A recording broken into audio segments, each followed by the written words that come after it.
E prosseguindo com os nossos estudos aqui, hoje terminando, na verdade, né, essas noções que nós iniciamos aqui sobre bibliologia, eu peço que você abra a sua Bíblia na primeira epístola de Pedro. Hoje nós vamos falar sobre dois assuntos, que é a interpretação da Bíblia e vou também me referir aos apócrifos. 2 de Pedro, capítulo 1, versículos 20 e 21. 2 de Pedro 1, 20 e 21. Diz assim: Sabei, antes de tudo, que nenhuma profecia das Escrituras é de interpretação particular, pois a profecia nunca foi produzida por vontade humana, mas homens, ou homens santos, dependendo da sua versão, falaram da parte de Deus, conduzidos ou inspirados ou movidos ou soprados pelo Espírito Santo. E um outro texto que eu quero ler com os irmãos já de pronto é Lucas, capítulo 24, os versículos 45, 46 e 47. Lucas 24, 45, 46 e 47.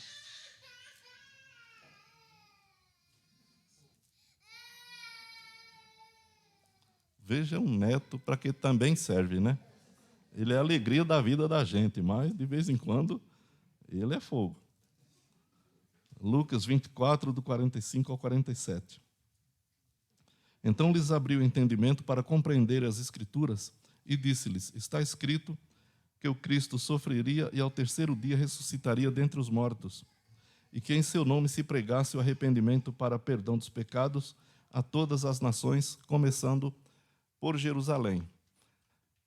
Meus irmãos, nós já falamos aqui que seria completamente impossível para o homem conhecer a Deus se Deus não tivesse revelado. Pela nossa própria inteligência, nós não poderíamos entender um Deus como a Bíblia revela se ele não tivesse revelado. Até porque a Bíblia diz duas coisas a respeito de Deus. Primeiro, que Deus habita em luz inacessível, a quem nenhum dos homens viu nem pode ver. De maneira que nós não podemos definir ou classificar alguma coisa que a gente nunca viu nem pode ver. E, em segundo lugar, a Bíblia diz que o Deus unigênito que está no seio do Pai foi quem o revelou. Então, a Bíblia é a revelação de Deus. Nós falamos que Deus não pode ser conhecido se ele não tivesse, não poderia ter sido conhecido se não tivesse revelado. E, em segundo lugar, nós falamos que ele se revela e essa revelação dele está na Bíblia, não em outro lugar. Existem muitos livros de religiões e muitos livros que se escrevem, de teologia, inclusive, mas a revelação de Deus está na Bíblia. E nós falamos isso. E em Jesus Cristo, nós temos a revelação completa e total de Deus. Jesus é a plena revelação de Deus. Como diz o escritor aos Hebreus, havendo Deus antigamente falado aos pais pelos profetas, a nós falou-nos nesses últimos dias pelo Filho, a quem constituiu o herdeiro de tudo, por quem fez também o mundo, o qual é o resplendor da sua glória e a expressa imagem da sua pessoa.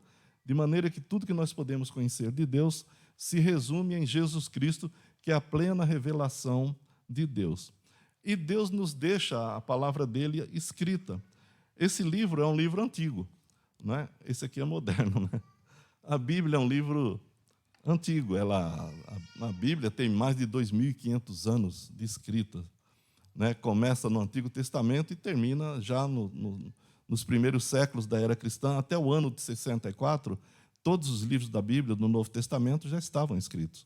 Quando você pega certos historiadores, teólogos ou tal, você vai perceber que todos os livros já estavam escritos até o ano de 64, 65 da nossa era, por aí. Muito bem. Alguns dizem que o Apocalipse foi escrito em 95. Não é, não tem sustentação teológica para isso, não. Bom, agora, a Bíblia é um livro que precisa ser interpretado. Como todo livro que você lê. Eu lembro quando eu fazia ainda o ginásio, nem tem mais isso, né? O ginásio hoje se chama o quê? Ensino médio? Não, fundamental. Não é fundamental? Que vai da primeira Hã? Ao 9º ano, né? Quando estava no ginásio, que é isso aí que vocês falam, que eu não sei o que nós estudávamos no ginásio um livro chamado Português através de Texto. Então, eu estudei, todo o tempo que eu fiquei no ginásio, era uma série de livros chamado Português através de Texto. E trazia textos de escritores famosos, sempre, cada lição, tinha um texto de um escritor famoso, Machado de Assis, eu ia falar Lima Duarte. Carlos Drummond de Andrade, não lembro se tinha de Rubem Braga, não sei se ele já era dessa época, mas sempre um texto de algum autor, de um autor clássico, não um texto de alguma obra importante. E nós estudávamos tanto a morfologia quanto a sintaxe através desses textos.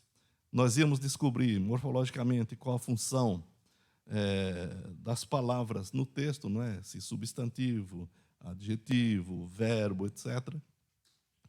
Como também a função desses objetos na frase, se era o sujeito, predicado, direto, indireto, se a oração era predicativa, se não, etc. E, bom, tudo isso a gente estudava através desses textos. Era nesses textos que a gente via. E isso é interpretação de texto. Você conhece gramaticalmente um texto antes de você poder dar qualquer informação sobre ele. Mas depois, o que vinha a seguir era a interpretação propriamente dita do texto. Depois que você analisava gramaticalmente, principalmente, esses textos, você tinha a sua impressão do que aquele texto dizia. E então a gente se reunia, normalmente se dividia em grupos na sala, um grupinho achava uma coisa, outro grupo achava outra, depois a professora vinha lá e dava o veredicto dela sobre aquilo. E a gente falava, caramba, a professora tem razão, né? A gente estava boiando. Que normalmente, quando você lê um texto, você gosta de imprimir aquele texto as suas próprias impressões. Mas quando você interpreta um texto, o texto tem a sua própria interpretação. Assim acontece com a Bíblia. A ciência da interpretação chama-se hermenêutica. Hermenêutica é a ciência da interpretação. Quando você aplica a teologia ou a Bíblia, chama-se interpretação bíblica, hermenêutica bíblica. Né? A hermenêutica bíblica, ela também cuida dessas coisas. Quando você lê um texto da Bíblia, como é que você vai entender? Primeiro, você tem que entender, sim, as palavras do texto. Como é que você vai entender um texto se você não sabe as palavras dele? Às vezes a gente lê aqui, né, em conjunto, e às vezes você pede para o irmão ler algum texto, e a leitura, às vezes, é falha. Se você tem uma leitura falha, você não vai entender o texto. Se você não compreende as palavras do texto, você não vai saber o que o texto está dizendo. Então, e a interpretação bíblica ela é mais profunda, porque ela não só envolve a gramática do texto. Qualquer interpretação envolve o entendimento do que o autor quis dizer. Então, para ajudar na nossa interpretação, a hermenêutica ela é dividida, por exemplo, em hermenêutica textual, que é essa de você analisar as palavras e entender o texto bíblico. E você pode também ter uma análise histórica do texto, que é a inserção do texto no contexto em que ele foi escrito. Você pode ter a interpretação literária, que é você estudar a Bíblia no contexto em que ela foi escrita, e livros, quaisquer livros, de qualquer autor da época em que a Bíblia, o livro da Bíblia foi escrito, se você conseguir achar. Muito bem. Quando nós nos pomos a interpretar a Bíblia, uma coisa que você tem que ter em mente é o seguinte: a Bíblia tem um pensamento. Eu não interpreto a Bíblia quando eu ponho o meu pensamento na Bíblia. E nem quero que a Bíblia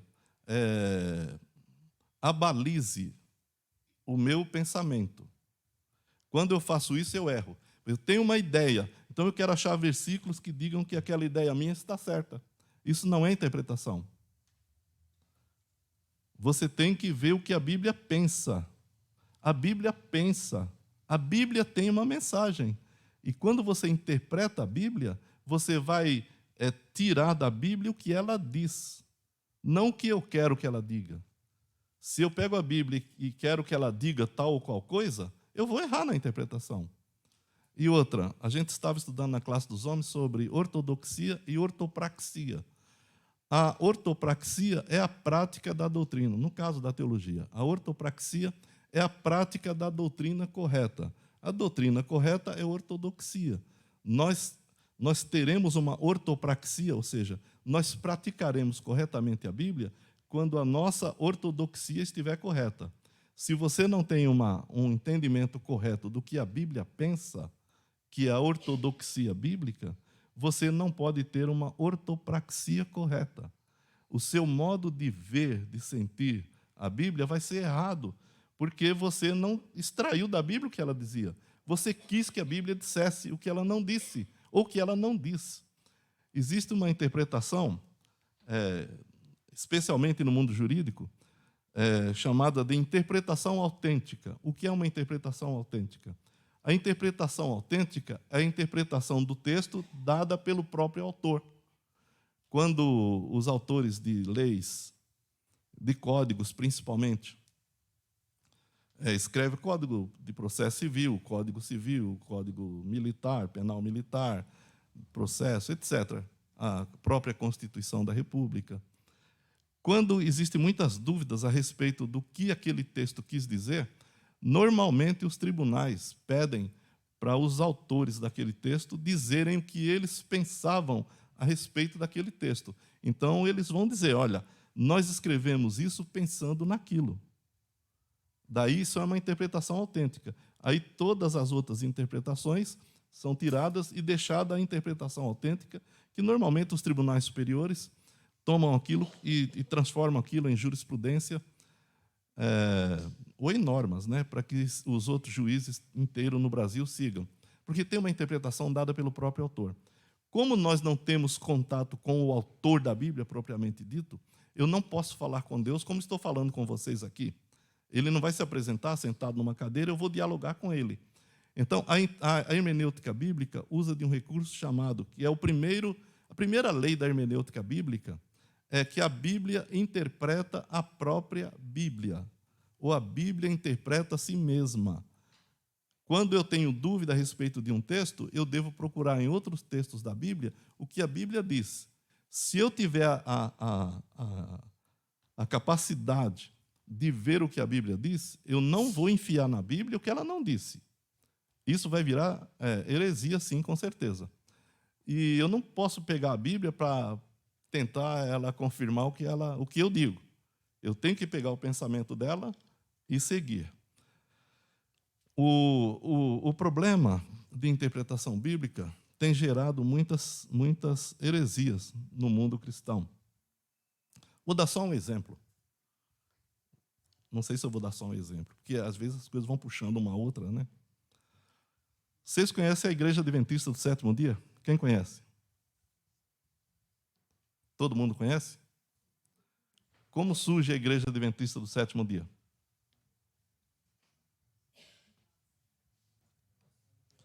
Aí já é outra história, né?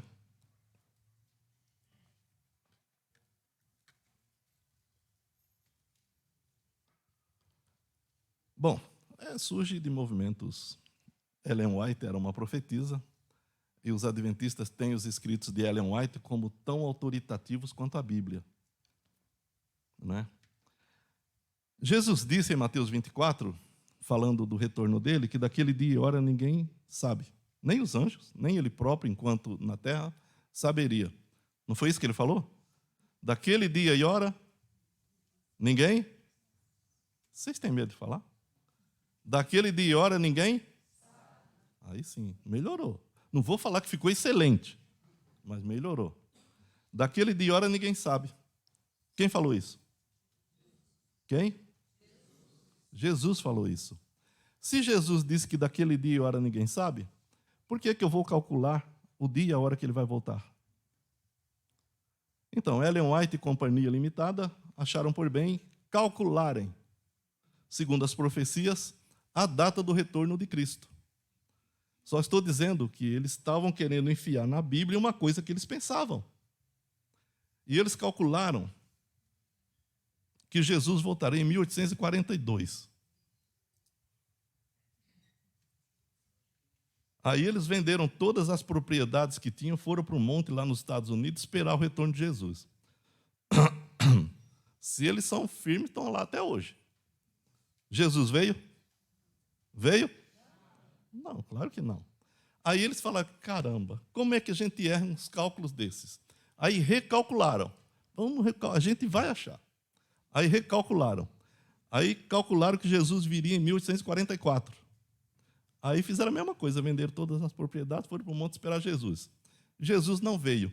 Aí foi aquela frustração total. Aí os cabeças, Ellen White e companhia, como é que a gente errou? O que aconteceu? Aí Deus revelou. As revelações. As revelações. Deus revelou a um camponês que, na verdade, aqueles cálculos estavam errados, porque a Bíblia não estava dizendo quando Jesus voltaria, não era em 1844. Na verdade, em 1844, Jesus entrou no santuário celestial para fazer o juízo investigativo daqueles que poderiam ser salvos. Questão resolvida.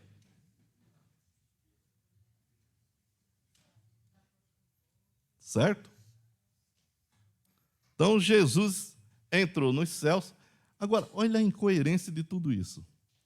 Se eles pregam que Jesus é o Salvador, e aqueles que creem em Cristo, não é o que a Bíblia diz, estão salvos, como é que Jesus vai entrar num juízo investigativo para saber de uma por uma das pessoas do mundo que já viveram e viverão quem poderia ser salvo? Quem pode ser salvo? Aquele que está em Cristo. Ou seja, mudaram tudo o evangelho, enfiaram uma coisa dentro da Bíblia, foram contra o que a Bíblia diz e deu nisso. As testemunhas de Jeová foram mais inteligentes. Já tinham visto que os seus colegas adventistas, eu falei que ia dar só um exemplo, né? Seus colegas adventistas tinham errado quanto à data, então eles calcularam melhor. Seguinte, Jesus já veio. Quando? 1914, quando começou a Primeira Guerra Mundial. Por isso que houve a Primeira Guerra Mundial. Bom, se foi por isso que Jesus veio, então por que houve a Segunda, né?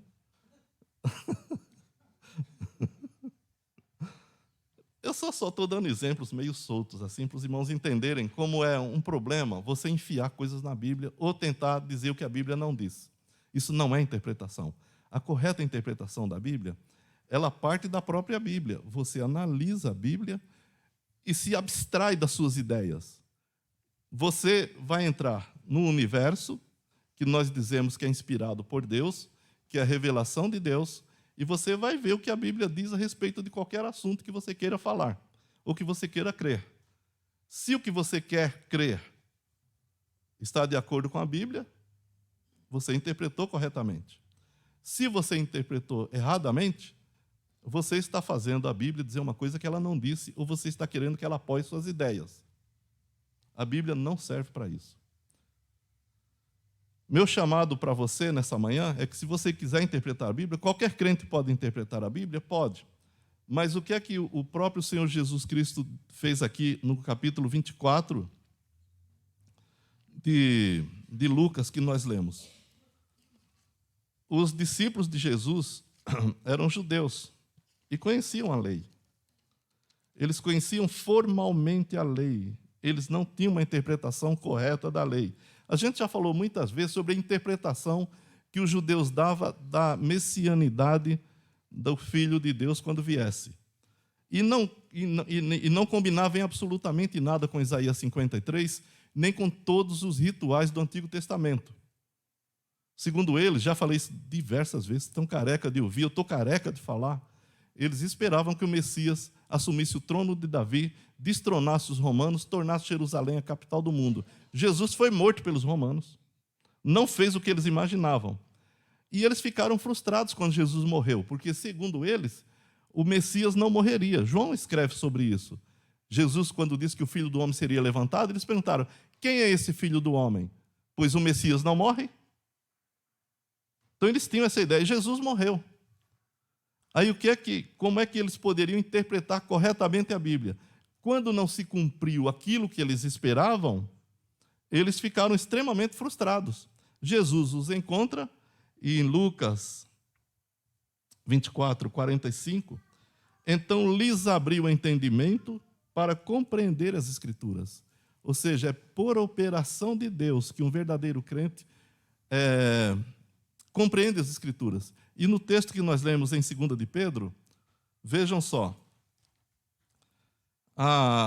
esse texto aqui, 2 de Pedro 1, 20 e 21, que nós lemos no início, sabendo antes de tudo que nenhuma profecia das Escrituras é de interpretação particular ou pessoal. Não é a sua interpretação. Quem interpreta a Bíblia é a Bíblia, não somos nós.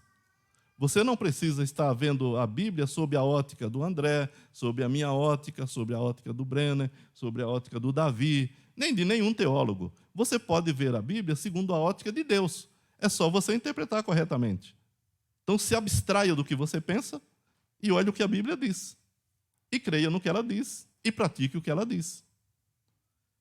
Nenhuma profecia, está se referindo às Escrituras, é de particular interpretação, pois a Bíblia, a profecia, nunca foi produzida por vontade de homens. Mesmo que foram os homens que escreveram, eles não tiveram a intenção de escrever a Bíblia. Eles escreveram o que Deus revelou para eles naquele momento, mas eles não sabiam que aquilo se tornaria em Bíblia. Então você não pode interpretar uma coisa que nem eles interpretaram. O próprio Pedro diz que eles olhavam para essas profecias bíblicas, que eles estavam dizendo, e eles ficavam meio... Como é que isso vai acontecer? Entendeu? A Bíblia só é interpretada corretamente pelo Espírito Santo de Deus. E a Bíblia, a interpretação correta da Bíblia, ela tem que necessariamente produzir unidade no corpo de Cristo. Qualquer coisa que atente contra a unidade do corpo de Jesus Cristo, que cause dissensão, não é uma interpretação correta da Bíblia. E nós temos que ter muito cuidado com isso. Nós temos que cuidar disso. Nossa igreja é uma igreja batista de confissão reformada. E nós nunca enganamos ninguém. E é isso mesmo. Nós somos ortodoxos quanto à doutrina. E ortopráxicos quanto à vida doutrinária. Nem inventa que não vai dar certo.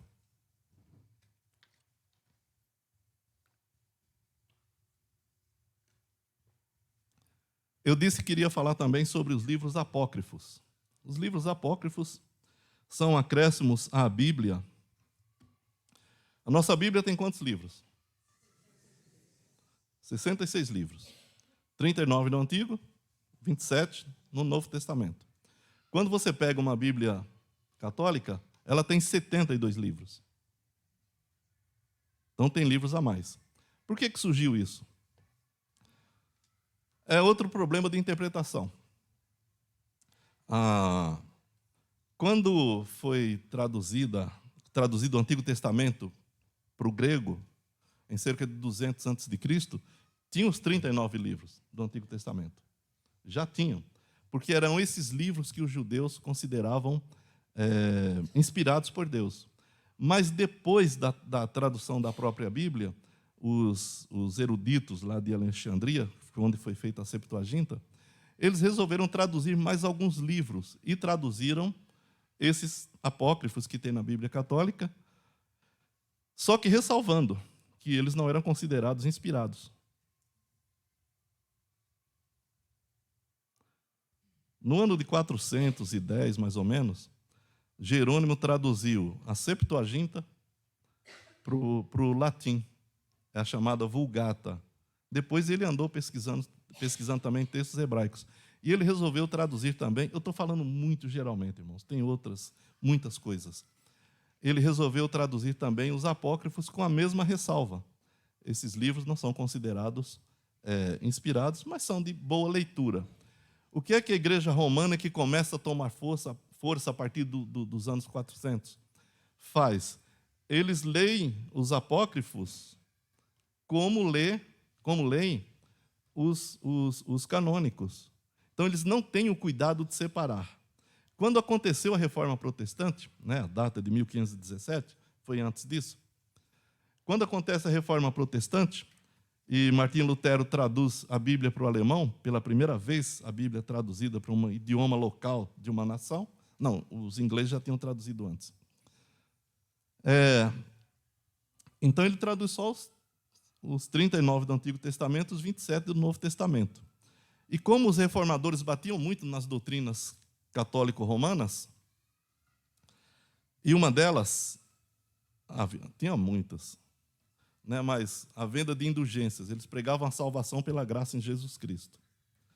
E purgatório. Purgatório era uma doutrina fundamental naquela época para os católicos, pelo seguinte: eles estavam construindo aquela igreja lá do Vaticano, a Catedral de São Pedro e São Paulo, a Santa Sé. O Papa Leão X estava construindo. Daí, então, ele precisava de dinheiro. Daí, o que ele fez? Ele fez com que essa doutrina do purgatório fosse muito evidenciada. E apareceu um vendedor e vendia indulgências. O que eram indulgências? Eu estou falando que esses livros entraram por erro de interpretação. O que eram indulgências? Indulgências era um certificado, um diploma, um certificado que a Igreja Católica Romana dava a quem desse ofertas para a construção da Igreja de São Pedro e São Paulo. E apareceu na Alemanha, olha só, bem nas barbas de Lutero, um frade. O cara era um vendedor nato. Silvio Santos perdia feio para ele. Chamava Johann Tetzel. Esse cara era um vendedor excelente. E o que esse cara vendeu de indulgências na Alemanha, porque as indulgências eram o seguinte: elas tinham vários preços. Ia depender das posses do indivíduo que comprava a indulgência. Quem tivesse bastante dinheiro, que eles forneciam perdão. Quem comprasse as indulgências tinha perdão de seus pecados, passados, presentes e futuros. Mas isso tinha um preço diferente. Era uma precificação inflacionária, inclusive. Então, se você tivesse dinheiro só para comprar o perdão dos seus pecados passados, era um preço. Não era baixo, mas era um preço. Então, ele fornecia, assinado pelo Papa Leão X, da época, esse certificado de que seus pecados passados estavam perdoados. Aí você tem que se haver com seus pecados presentes e os futuros. Quem tinha bastante dinheiro, comprava um certificado de perdão dos pecados passados, presentes e futuros. E Martim Lutero escreveu as 95 teses dele contra isso. Martim Lutero não tinha intenção de iniciar o movimento protestante. A intenção de Martim Lutero era fazer com que a igreja voltasse à Bíblia, a palavra de Deus. E o que é que a igreja fez com Martim Lutero? Excomungou Martim Lutero. Em vez de escutar o que ele estava dizendo, ele escreveu as 95 teses porque ele falava assim: é impossível que o Santo Padre de Roma tenha autorizado um negócio desse. Que isso é imoral. Acima de tudo, é imoral. Tem um caso, durante a Reforma, né, você lê um livro chamado História, uma obra, né, são 6 volumes, chamada História da Reforma do 16º século, de J.H. Amélie d'Aubinet, um autor suíço. Ele conta que, nesse negócio de vendas de indulgências, um dos barões da Alemanha, que tinha se tornado protestante, resolveu comprar indulgências.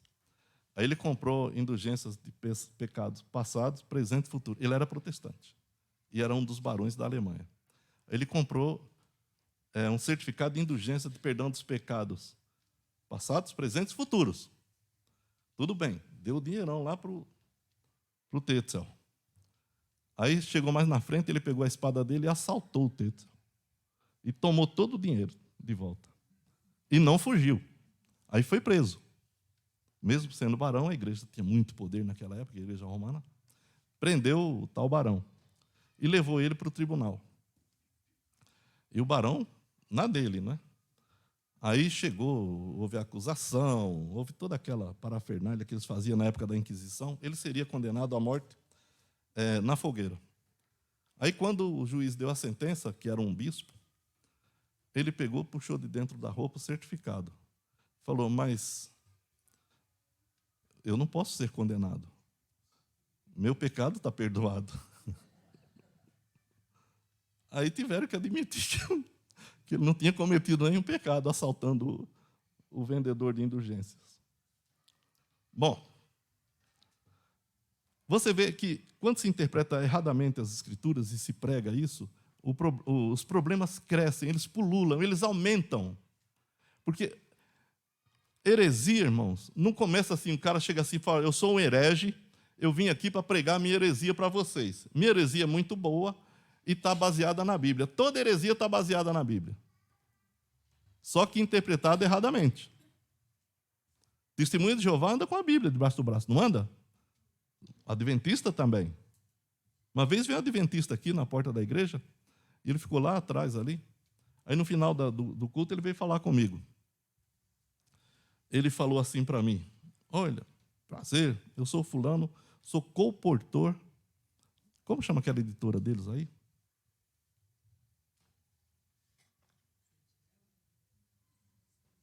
Não sei o que é brasileira. Sou colportor dessa editora e eu gostaria que o senhor me autorizasse a ir na casa de todos os membros da sua igreja para vender nossas obras. O senhor me autoriza? Eu falei, não. Ele falou, não? Eu falei, não. Ele falou, mas porque o que eu queria vender, na verdade, eles têm livros sobre saúde, né? Saúde natural, esse negócio e tal. Casa Publicadora Brasileira. Aí ele falou que queria vender esses livros para vocês.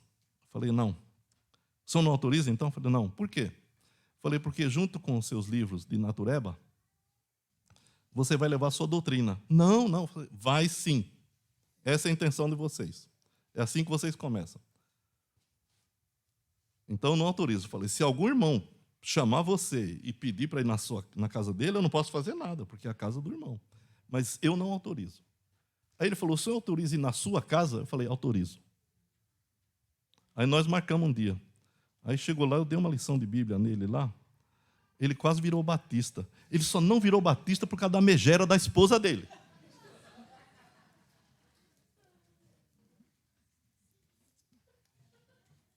Eu não gosto daquela mulher. Ele foi na minha casa umas 3, 4 vezes. Ele gostou muito da nossa conversa. Porque quer conversar, a gente conversa, não tem problema.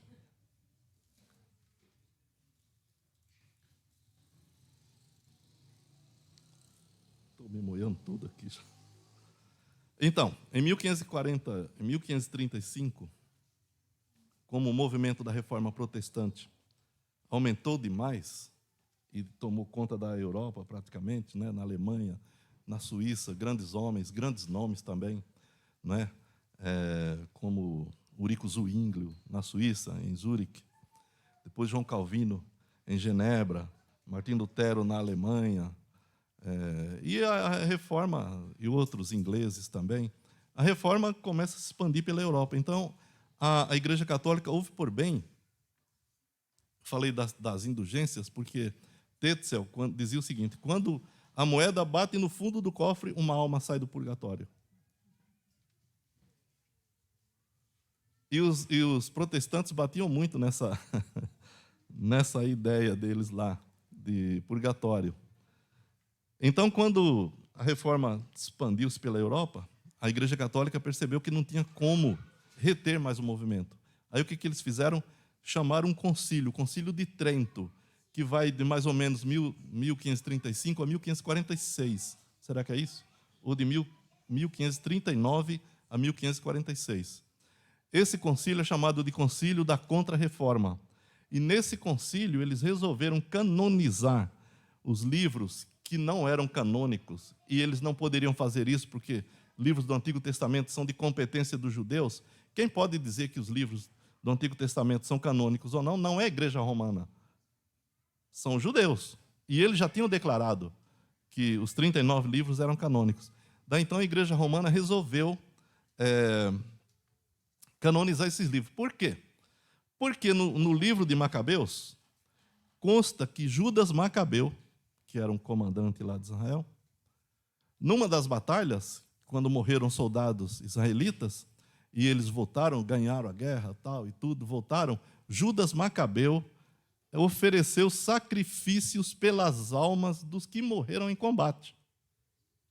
Daí, então, eles canonizaram esses livros por causa disso e de outras coisas também. Porque eles não tinham fundamento bíblico para apoiarem a ideia do purgatório. Daí eles pegaram o livro dos Macabeus, que dizia que Judas Macabeu fez isso. Mas isso não é um ensino bíblico. Daí eles canonizam para eles terem um certo aporte ou suporte bíblico, segundo eles, para confirmarem a sua doutrina. Apesar que só tem um versículo que fala sobre isso no livro dos Macabeus. Você não pode firmar a doutrina em um versículo só. Já é um erro hermenêutico. Então, irmãos, esse tempo é um problema. Houveram muitas coisas. Os livros que não são canônicos, que estão na Bíblia Católica, são os livros... Vocês lembram os livros que estão? Tem Baruque, mas não começa com Baruque. Começa com Judite. Esses livros tem muita besteira nesses livros. Eu poderia explicar cada um deles aqui para vocês. Tem um livro de Judite, Tobias, Tobias é um chamado à feitiçaria. Tem os livros depois, Sabedoria, que é a contagem da história dos hebreus, segundo alguns personagens. O livro do Eclesiástico, que parece muito com Provérbios e Eclesiastes na nossa Bíblia, que eu gosto muito dele, diga-se de passagem. Tem o livro de Baruque. Baruque seria, segundo eles, aquele secretário de Jeremias, do profeta Jeremias. Baruque, filho de Nerias. É um livro que é contra a idolatria. Eu não entendo porque que eles canonizaram. E tem os livros dos Macabeus, são 2 livros. Tem o primeiro e o segundo. Só que o segundo não é sequência do primeiro. Ninguém sabe quem escreveu o primeiro. E o segundo livro é o resumo de uma obra de história dos judeus, chamada História dos Hebreus, escrita por Por quem? Esqueci o nome do personagem. Jasão de Cirene. Jasão de Cirene escreveu uma obra de história dos judeus, como Flávio José também escreveu. E o segundo livro dos Macabeus é um resumo dessa obra e termina pedindo desculpas se em alguma coisa errou. Vejam só, se um livro é inspirado por Deus, como você pode pedir desculpas se está errado? Não tem erro na inspiração. Bom, mas isso tudo se deve a interpretações equivocadas da Bíblia. Como é que a gente interpreta corretamente a Bíblia? Deixa a Bíblia falar. Se abstraia do que você pensa e veja o que a Bíblia pensa. Aí siga o que a Bíblia pensa. Muito bem. Deixei de falar sobre o período interbíblico, deixei de falar sobre o processo de canonização, deixei de falar sobre tanta coisa. Mas Deus é bom. Amém? Agradeço os irmãos pela atenção e nós vamos orar nesse momento, encerrando o nosso culto, só que depois tem o cupom do leitor, né? Aí você espera só um minutinho que de repente você pode ganhar um livraço. Senhor, te louvamos por essa manhã, te agradecemos pelas meditações que temos na Tua palavra e pedimos que por ela nós possamos crescer para a Tua glória e para a honra do Teu reino e do Teu nome, Senhor. Abençoa essa igreja local, nos guie sempre na Tua unidade, na unidade bíblica, ortodoxa, para que possamos fazer sempre a Tua vontade. Nos guie nessa vontade santa e soberana, porque é a única coisa boa que nós temos na vida. Fazer a Tua vontade, Senhor. Não existe nada igual e nem melhor. Sejas conosco, perdoa os nossos pecados, nos faça retornar em paz e segurança para os nossos lares e nos guie sempre pelo Teu Espírito, pois oramos em nome de Jesus, nosso Senhor. Amém.